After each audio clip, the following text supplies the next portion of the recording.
Hola, bienvenidos a Español con Maya. Hello, welcome to Spanish with Maya. Espero que todos estén bien. I hope everyone's doing well today.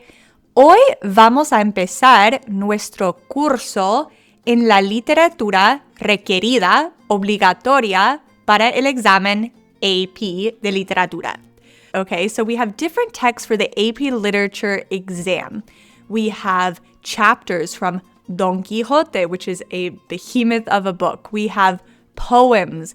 We even have short stories. And today we're going to focus on the short story Dos Palabras por Isabel Allende. If this is your first time here, welcome, bienvenidos. My name is Maya, and I'm a Spanish teacher with a decade of experience teaching students all over the world how to speak and read in Spanish.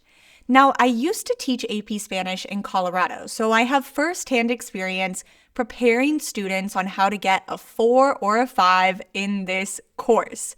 I also happened to take this AP exam when I was in high school, so it's been around for a while. Con un curso tan especial como AP Spanish, it's important to read para leer lo más antes posibles, as soon as possible.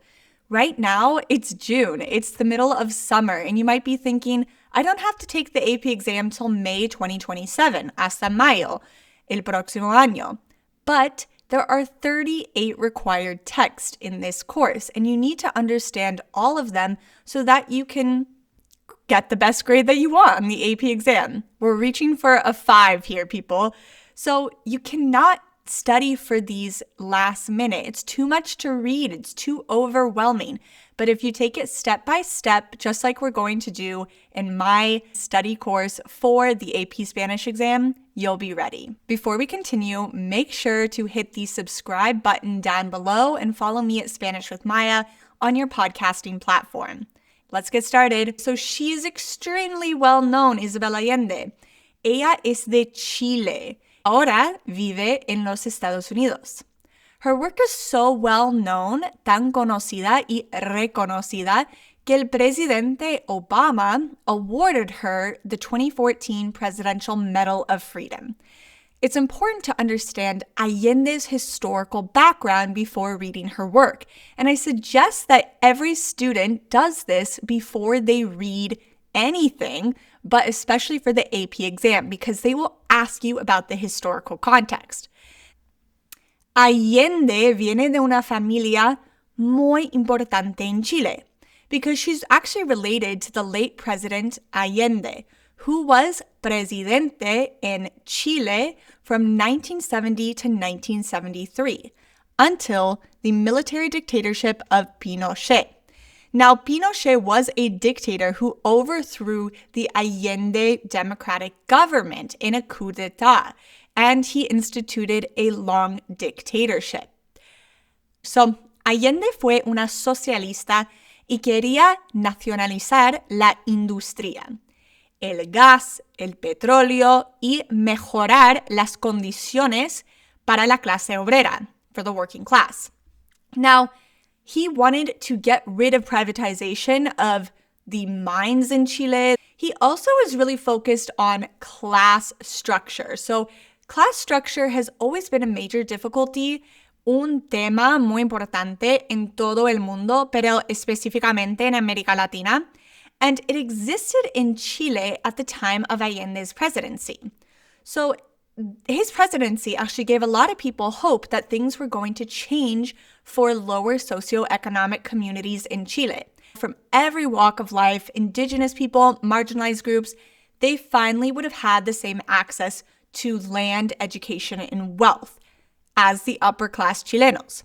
But not everyone agreed with this socialist view of politics in el país, especially because the redistribution of wealth, especially through land, created some pretty harmful short-term problems. These short-term problems included 700% inflation. In 1973, there was a junta, a coup d'etat, which you might be wondering, what is a coup d'etat? In simple terms, this is basically when the military comes in and overthrows the government, and not by democratic means. They are not voted to be able to do this. after the coup d'etat in Chile in 1973, General Pinochet became the leader of Chile. Now, Isabel Allende, our author, she creció en este mundo. She grew up in this world. So she saw Presidente Allende, who was her family member, become the president. She sees Pinochet become the dictator and overthrow the democratically elected government. And after this coup d'etat, she had to flee to Venezuela. So she lived in Venezuela por 13 años. Y fue ahí. This is an amazing book that all AP Spanish students should read. This book really brought Allende the recognition that she deserved for her writing. Now, in Allende's work, especially in La Casa de los Espíritus, but in other writing as well, she uses something called realismo mágico. This genre of magical realism is so distinct because it is fantastical. It has magical elements that occur in a setting and a story that are otherwise very normal and in our own historical context. So this isn't like Harry Potter, okay? A world that sadly doesn't exist, or Lord of the Rings. That's not of our world. It is our world interspersed with magical elements. For example, en Casa de los Espíritus, la personaje de Rosa es un ser angélica y tiene pelo verde. If you're liking this video so far, make sure to give it a thumbs up. Let's look at the structure of the AP exam, la estructura. Pues, en el examen AP hay 8 unidades de estudio. Now, if we're thinking about Allende, Allende will be kind of in Unidad 7 and Unidad 8, depending on how you look at it, because she was technically on the later end of el boom latinoamericano. She's also a contemporary writer who lives in the United States. So the boom, what is the boom? El boom. This is such a funny word, but the boom was a time in the 60s and 70s in America Latina when a group of writers, now think Márquez, Vargas Llosa, Cortázar, mainly young male writers, had an immense international popularity for their writing, which included magical realism, which was the first time we had been seeing this in international literature. And they used really creative structures, okay? And they didn't, use a narrative voice that we were used to. They really experimented with language. And Allende used many aspects of the boom. El realismo mágico, por ejemplo. También utilizaba características feministas, ¿ok? O personajes femeninas, una narrativa basada en lo histórico. In the AP Spanish test, they have you read Dos Palabras, which is part of the collection of short stories called Cuentos de Eva Luna. Dos Palabras is actually being turned into an animated short film, so Allende is really having a renaissance in her career, en su carrera, not that she really ever went away. Reading Dos Palabras, sugiero que todos lean por primera vez y subrayan, they underline and highlight las palabras que no conocen. This story is rich in beautiful words, but they can be very tricky to understand, especially if you are not a native speaker. Now, underlining the words you don't know, and then after reading it the first time, go back and read it again and look up the words. From the first line of the story, Dos Palabras, we are immediately introduced to the main personaje, the main character, Belisa Crepusculario. Now, crepúsculo means twilight in Espanol. So we can already know by her name that there's going to be some mystical, fantastical elements probably popping up. Allende never named someone without intent, meaning really think about what each character's name representa en la historia. Su oficio era vender palabras. Now, I'm quoting this directly from the story. We know that she sold words, okay? Su oficio era vender palabras. Interesting premise. We can gather she's probably a writer or storyteller. Now, quote, recorría el país desde las regiones más altas y frías hasta las costas calientes, instalándose en las ferias y en los mercados, donde montaba 4 palos con un toldo de lienzo bajo el cual se protegía del sol y de la lluvia para atender a su clientela. Now, she traveled throughout the country, from the highest, coldest regions until the hot coast, installing herself in fairs and markets, where she put up a stand with basically a covering of linen, which protected her from the sun and rain to attend to her clients. Now, I am not translating this word by word, but I'm just giving you a review of what we're dealing with and is being told to us. So this woman, Belisa, she wanders. She's not static. We can assume this might take place in Chile, okay, that Allende is talking about because of the scenery. Regardless, the nature is always a part of this woman. Now, think about the nature and think about the person. A lot of times in Allende's work, she will use the nature to symbolize what the person is feeling or going through. Let's continue. No necesitaba pregonar su mercadería porque de tanto caminar por aquí y por allá, todos la conocían. She walked everywhere, so everyone knew her, and she really didn't have to market herself that much. Vendía a precios justos. Por 5 centavos entregaba versos de memoria, por 7 mejoraba la calidad de los sueños, por 9 escribía cartas de enamorados, por 12 inventaba insultos para enemigos irreconciliables y también vendía cuentos, pero no eran cuentos de fantasía, sino largas historias verdaderas que recitaba de corrido, sin saltarse nada. Así llevaba las nuevas de un pueblo a otro. So she was pretty fair with her prices. We can see this in analyzing this passage. For 5 cents, she would give them memorized verses. She would even tell stories. And they weren't fantasy. They were real stories she would hear. And this allowed her to go from town to town and not become bored, and people always were interested in her work. Let's continue. A quien le comprara 50 centavos, ella le regalaba una palabra secreta para espantar la melancolía. No era la misma para todos, por supuesto, porque eso habría sido un engaño colectivo. Cada uno recibía la suya con certeza de que nadie más la empleaba para ese fin en el universo y más allá. So if people gave her even more money, she would create a special secret word for them, and she would make sure it was a word that no one else on the planet would use. Belisa Crepusculario había nacido en una familia tan misera que no había nombres para llamar a sus hijos. Vino al mundo y creció en la región más inhóspita, donde algunos años las lluvias se convierten en avalanches de agua que se llevan todo, y en otros no cae ni una gota del cielo, el sol se agranda hasta ocupar el horizonte entero, y el mundo se convierte en un desierto. Hasta que cumplió 12 años no tuvo otra ocupación ni virtud que sobrevivir al hambre y la fatiga de siglos. So she grew up in misery. They didn't even have money to be given names to their children. So it's an interesting concept. Names are not just given freely. We do know, however, that Belisa has a name, but she's chosen it herself. We learn this in the first line of the story. So she must have acquired it at some point.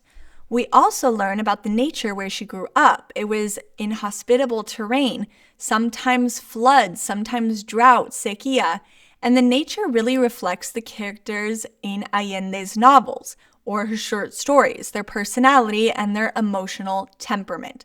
So think about this woman's emotional temperament right now. She's growing up in poverty in a really terrible climate, so that's telling us a lot. Durante una interminable sequía, le tocó enterrar a 4 hermanos menores y cuando comprendió que llegaba su turno, decidió echar a andar por las llanuras en dirección al mar, a ver si en el viaje lograba burlar a la muerte. This is a very interesting passage because there's a horrible drought where she lives. And during this drought, probably because of famine, starvation, she had to bury 4 of her younger brothers. And when she realized that it was actually her time to go as well, she fled from death. And she decided to leave and go and travel throughout los llanos, the plains, in the direction of the sea. She's trying to trick death. She's not ready for it yet. So she's a strong woman and she's also perceptive. So back to nature, Allende describes this journey that this woman is taking, and she's pretty young at this point. It's not an easy one. La tierra estaba erosionada, partida en profundas grietas, sembrada de piedras. Y había arbustos espinudos, esqueletos de animales blanqueados por el calor. We can understand that this journey was extremely difficult. The nature it has no life, and animals are dying because the sun is so harsh. She's painting a picture of an inhospitable climate. Sometimes she ran into families. They also went south, following the illusion, el espejismo of water. Algunos habían iniciado la marcha llevando sus pertenencias. So some people were carrying their goods with them on this march. Some people weren't able to. They had to abandon their things. Our protagonist has made it through what Allende describes as literal inferno and has found water and life on the other side. She is a survivor. Belisa Crepusculario salvó la vida y además descubrió por casualidad la escritura. Now, I think this is a really interesting sentence because she saved her life and coincidentally found writing. And it's kind of cheeky by Isabel Allende because writing has saved her life and also the lives of so many other people who have written novels or diaries or anything, especially for women. If you learn about Allende's life, writing saved her in many ways through difficult moments, such as when her daughter passed away or when she was exiled from Chile. Really tragic moments. So many writers will also describe writing as a therapy that saved them. When Belisa reaches the town, the aldea, she finds this article on the floor, and it happens to be a newspaper, but she didn't know what that was. She grew up in poverty. She had no education. So she goes up to this man who is feeding his horse and asks, "What is this?" And the man says, "This is the sports page." Now, I'm going to read a passage from the story. La respuesta dejó atónita a la muchacha, pero no quiso parecer descarada y se limitó a inquirir el significado de las patitas de mosca dibujadas sobre el papel. So this left her speechless. And she then inquired, what are those small little patitas, legs, footsteps of a fly drawn onto the page? Son palabras, niña. Ahí dice que Fulgencio Barba noqueó al negro tiznao en el tercer round. So, the man says, they are words, girl. Here it says, Barba knocked out Tiznao in the 3rd round. You might be thinking that's odd. Why would Allende put the sports page? Out of all things, and knocking out, probably talking about wrestling or fighting in an arena. This is not a coincidence. Writers know what they're doing and everything is intentional, especially in a short story. So perhaps Allende thought life was a game and you're in the boxing ring trying to survive. That's just one interpretation. What you need to figure out is why did Allende put it there and what does it have to do with Belisa's story? Ese día, Belisa Crepusculario se enteró de que las palabras andan sueltas sin dueño y cualquiera con un poco de maña puede apoderárselas para comerciar con ellas. So that day, Belisa really discovered that words roam free if they don't have an owner, and she could actually learn the skills to trade with them and to have her own business with them. So it's such a cool way to think about words. They're just roaming about like a lost sheep in the woods until someone says, I'm your owner now, and you can even sell them. Belisa may not have been educated in a formal sense, but she understands that there are not many options for her as a woman. So she decides that her best bet is to sell words. She realizes she can create an infinite project for her businesses if she learned to read and write, and she pays a priest to teach her, and with the remaining money, she buys a dictionary and studies it from A to Z. So she's really learning how to educate herself and create a business that will never actually run out since she can create infinite stories with words.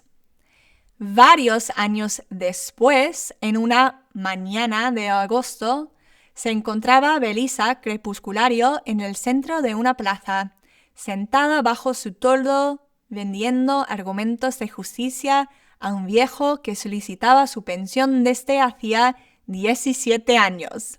So many years later, Belisa in August is in the center of the plaza, and she's selling judicial arguments to an old man who needed his pension and has been waiting 17 years.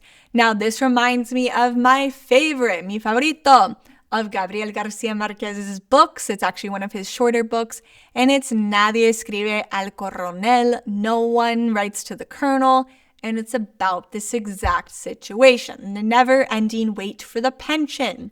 This is a theme in Latin American literature, especially at the time. Suddenly, there's a ruckus in the plaza, and guess who it is? It is military men, the military men of the coronel, of the colonel. Y vienen al mando de un hombre que se llama el mulato, un gigante conocido en toda la zona por la rapidez de su cuchillo. Ambos, el coronel y el mulato, habían pasado sus vidas ocupados en el guerra civil. Okay? So both of these men had spent their whole lives fighting in the Civil War. Everyone in the plaza is scared by the military men, and they all leave or hide except for Belisa, because she's never seen these men before. She was actually quite curious. A ti te busco, le gritó señalándola con su látigo enrollado, y antes que terminara de decirlo, dos hombres cayeron encima de la mujer atropellando el toldo y rompiendo el tintero. So, these men, they're looking for Belisa, and they kidnap her to bring her to the colonel. They tie her up, throw her on horseback, and they don't let her decide if she actually wants to come with them. They treat her like a prisoner. We can see that perhaps Allende is critiquing men who engage in war, or even men in society at that time, or perhaps in general, and how they view women as property and animals. So Allende is constantly critiquing the society that we live in and the patriarchal problems that come with it. Horas más tarde, cuando Belisa Crepusculario estaba a punto de morir, con el corazón convertida en arena, sintió que se detenía y cuatro manos poderosas le depositaban en tierra. So, she's on the verge of death from the journey. It's curious that Allende said this journey almost took her out, because Belisa has been through other arduous journeys beforehand, remember, through the desert. Perhaps this lack of agency also put her on the edge of death. At this moment, the men of the colonel come back and they bring her to the coronel, to the colonel. We don't see the colonel's face, and he's considered the most feared man in the country. But Belisa tiene coraje, she's brave, and he asks her if she will sell words to him. When he asks this, he turns around and we see his face lights up from the torch fire. El coronel se puso de pie y la luz de la antorcha que llevaba el mulato le dio de frente. La mujer vio oscura y sus fieros ojos de puma, y supo al punto que estaba frente al hombre más solo de este mundo. So he appears actually like a puma, like a hunter, and also like the loneliest man in the world. Nell tells her, quiero ser presidente. I want to be the president. And the reason is because he's actually sick of people being fearful of him. He wants to be applauded and loved and cherished by the masses, not feared. He decided he wants to be voted in because that way, instead of just tomando el gobierno por esfuerzo, he will truly be loved by the people. Now, para eso necesito hablar como candidato. ¿Puedes venderme las palabras para un discurso?, preguntó el coronel. Ella había aceptado muchos encargos, pero ninguno como eso. Sin embargo, no pudo negarse, temiendo que el mulato le metiera un tiro entre los ojos o, peor aún, que el coronel se echara a llorar.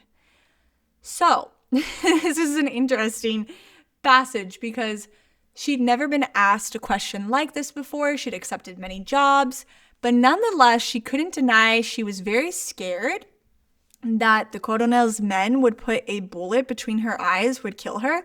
And even worse, she says that the coronel would start crying. I believe Allende is being a bit cheeky here. So she stays up the whole night, Belisa. She is watched carefully, and she chooses her words for his presidential speech. And she offers promises and hope and things that are really going to touch the local people to vote him in as president. She brings the speech to the colonel, and he says he can't read, solo conoce la guerra. So she tells him the speech, and he takes it, and he is absolutely floored by how wonderful it is. He pays her, and then Belisa mentions that due to his paying un peso, she actually needs to give him 2 special words because he overpaid. So she whispers these words into his ear, and she leaves. There's an attraction between them, and it appears as though both personajes feel it. In the end, the colonel gives his speeches throughout the country. He's very successful, but he's driven mad by the 2 words Belisa had whispered in his ear. He can't seem to think of anything else.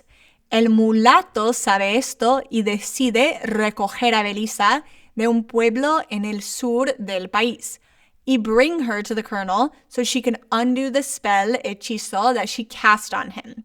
When she sees him, well, let's just read the passage together. Te traje a esta bruja para que le devuelves sus palabras, coronel, y para que ella te devuelva la hombría, dijo, apuntando el cañón de su fusil a la nuca de la mujer.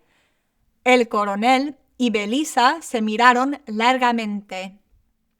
Los hombres comprendieron entonces que ya su jefe no podía deshacerse del hechizo de esas 2 palabras endemoniadas, porque todos pudieron ver los ojos carnívoros del puma tornarse mansos cuando ella avanzó y le tomó la mano. So, what an interesting ending. We think that this might be a spell the whole time, a witch's incantation, but it's actually just the power of words and seduction. And isn't that so true? Words have this power to change people's minds, to seduce people, to convince people of certain things. What I recommend after reading through each AP Spanish literary work, whether it's dos palabras or something else, focus then on the multiple choice questions that might be asked of you, the short answers, and how you might respond in the essay portion of the exam. I have a free PDF for you with a complete study guide. Just check the link down below to get that. I also want to give you an example of what an essay question might look like when it comes to dos palabras. So, for example, the question might be, Tanto Dos Palabras de Isabel Allende como La siesta del martes de Gabriel García Márquez presentan a mujeres que ejercen poder en sociedades que intentan marginalizarlas. Escribe un ensayo en el que compares cómo cada autor desarrolla el tema del poder femenino. En tu respuesta, analiza los recursos literarios que cada autor utiliza y explica de qué manera el contexto histórico y cultural influye en la representación de sus protagonistas.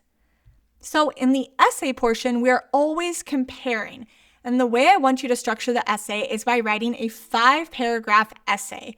An introduction, 3-paragraph body, and a conclusion, un conclusión. If you don't know both stories that they're asking, or both poems or books, it's actually going to be really difficult to make this up. So that's why you have to have a good grasp of the concepts, the stories, the tone, the historical context as well, and the authors themselves. And I would always suggest talking about the similarities, the differences, and the historical and social context of the two stories that you are comparing and contrasting. I can tell you as someone who has read countless AP Spanish essays, you can tell when someone doesn't know what they're talking about because they haven't actually read the book or the story versus a student who has practiced and understands the assignment. You don't have to use the most sophisticated, eloquent language in Español to get a 5, to get a 5. It's actually better to have a clear structure to your essay and respond to the question with clarity and confidence and a mastery of the subject rather than just trying to impress with big fancy words. I really believe that practice makes perfect. Practice as much as possible, write it down, and then come back to it throughout the year to really memorize it and remember it. By the end of the year, when you come to the AP test, te vas a sentir muy bien, con confianza, y vas a dominar el examen. Muchas gracias por escuchar Español con Maya. Espero que has aprendido un montón en este video y que vas a leer por primera vez o segunda vez o tercera vez a Dos Palabras por Isabel Allende, la autora tan impresionante y importante en no solo la literatura de América Latina, pero del mundo entero. Thanks again for listening to Spanish with Maya. If you found this video helpful, make sure to give it a thumbs up and subscribe. I'll see you in the next one. Muchas gracias. Adios.